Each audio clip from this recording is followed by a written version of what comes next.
This week's video is a short introduction into 3 books that provide context to the privacy mindset. It's often easier to answer the question, are you concerned about your privacy with, I'm not worried, I have nothing to hide. But this is both lazy and naive. Because if it was true, you wouldn't have any objection to me, for instance, reading your emails, scanning your browser history, or hanging out at your house to observe your daily and intimate behavior. Of course, you wouldn't think of allowing that, but yet posting your images, thoughts, schedules, and using lax security methods with your online information is done without a second thought.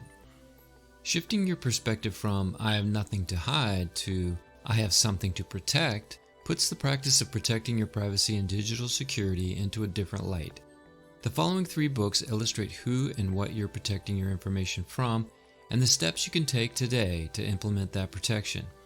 While they share some common content between them, each book presents the content in a different way, introducing new info or drilling deeper on some, and so may resonate differently with each reader.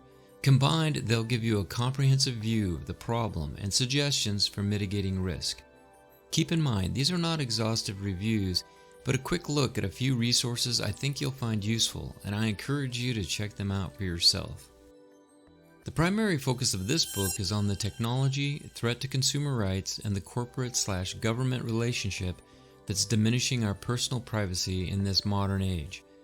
While it touches on best practices for protecting your digital privacy, like offering basic tips on social media and email and browser use, the greater value may be in the history the author presents, giving you a backdrop to understand why you should be taking this overreach into your personal data and life seriously, and what the future might look like if you don't. Well written and a very easy read.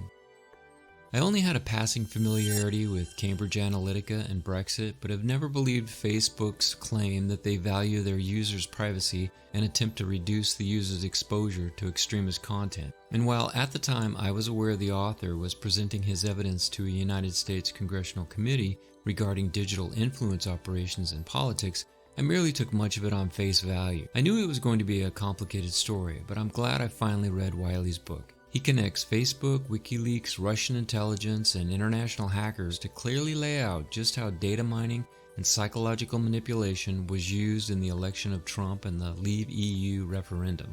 A combination of wit and detail make this an entertaining read that helps temper the waves of rage I felt towards these pieces of shit like the Mercers, Zuckerberg, and Bannon, who so eagerly and with impunity feel they can play God with your data and your life.